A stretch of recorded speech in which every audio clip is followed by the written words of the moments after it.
C'est balle au pied au stade du centre d'accueil de Bépanda, situé dans le 5e arrondissement de la capitale économique du Cameroun, que les éléments du poste phytosanitaire de la localité ont tenu à célébrer la 135e édition de la fête du travail. Il est 8h30 lorsque l'arbitre central donne le premier coup de sifflet qui marque le début de la rencontre amicale entre le poste phytosanitaire de Douala et FOBS. L'occasion est alors donnée aux deux équipes de démontrer le talent footballistique. Après de nombreuses tentatives sans succès, c'est à la 30e minute de jeu et grâce à un corner que Tobé Sèche, attaquant de FOBS au dorsal numéro 1, va inscrire le tout premier but de la rencontre. Un but qui va permettre à FOBS de prendre de l'avance sur son adversaire du poste phytosanitaire de Douala. C'est sur ce score que les deux équipes vont se séparer pour la mi-temps. Et de retour, l'équipe du poste phytosanitaire est revenue plus déterminée et enchaînera à cet effet des dribblés et des passements de jambes. Elle fera par ailleurs tout son possible pour ne pas perdre la face devant cet adversaire qu'elle avait pourtant réussi à dompter une année auparavant. Sauf que ces dribblés sera insuffisant et pas assez puissant pour se retrouver au fond des filets. À la 60e minute, Andy de FOBS va inscrire le deuxième but qui laissera fébrile l'équipe du poste phytosanitaire de Douala. Plus concentrés à l'attaque, ces derniers vont laisser la surface de réparation à la merci de FOBS et c'est ainsi que Djibouti profitera de ce relâchement de la défense pour inscrire le troisième but qui conduira son équipe à la victoire. Et c'est sur ce score de 3-0 que s'achèvera la rencontre sportive entre FOBS et le poste phytosanitaire de Douala. Pour le parrain de cet événement, Ekatam Vandobris, ancien directeur du poste phytosanitaire de Douala, ce match de gala était l'occasion idoine pour ces deux équipes de sortir de leur cadre de travail habituel, de communier afin de mieux rebondir et de sensibiliser les acteurs de ce secteur d'activité dans le renforcement de la lutte contre l'insécurité alimentaire ainsi que la protection des végétaux contre les attaques indésirables. C'est la fête de tous ceux qui prennent le temps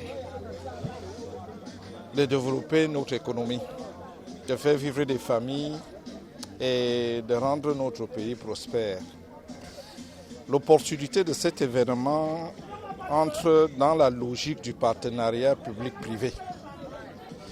Vous savez, que ce soit dans le public ou dans le privé, les gens passent plus de temps au travail qu'à la maison. Et le milieu du travail doit être un environnement d'épanouissement.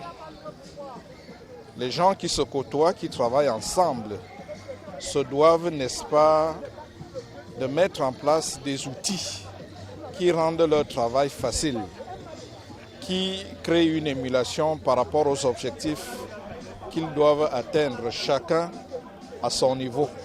Parce que l'économie, c'est un tout.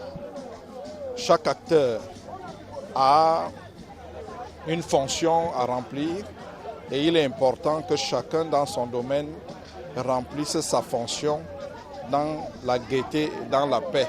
Pour le directeur du poste phytosanitaire de Douala, c'est la satisfaction totale. Au regard de l'engouement et aussi de l'enjeu de cette rencontre, on peut dire sans risque de nous tromper que cela s'est très bien passé. Le directeur de FOBS, entreprise spécialisée dans le traitement phytosanitaire, le but était non seulement de booster l'énergie physique de ses collaborateurs, mais aussi de renforcer les liens fraternels avec leurs partenaires du poste phytosanitaire de Douala, en dépit des difficultés rencontrées au quotidien sur le terrain. Nous avons voulu célébrer les travailleurs par le sport, et plus précisément par le football. C'est un engagement ferme que nous avons pris depuis notre dernier passage ici. Il était question pour nous de nous rassurer que nos employés sont dans de bonnes conditions physiques pour pouvoir mieux se donner aux tâches qui leur sont confiées quotidiennement. Nous avons voulu également partager ce moment de plaisir avec nos partenaires du service phytosanitaire dans le but de renforcer nos liens qui sont entre autres fraternels, sincères, des liens de partage et que nous voulons pérenniser par le futur. C'est avec cet esprit de convivialité que ces acteurs qui luttent au quotidien pour rehausser l'image des produits Made in Cameroun à l'échelle nationale et internationale se sont donné rendez-vous pour l'année prochaine.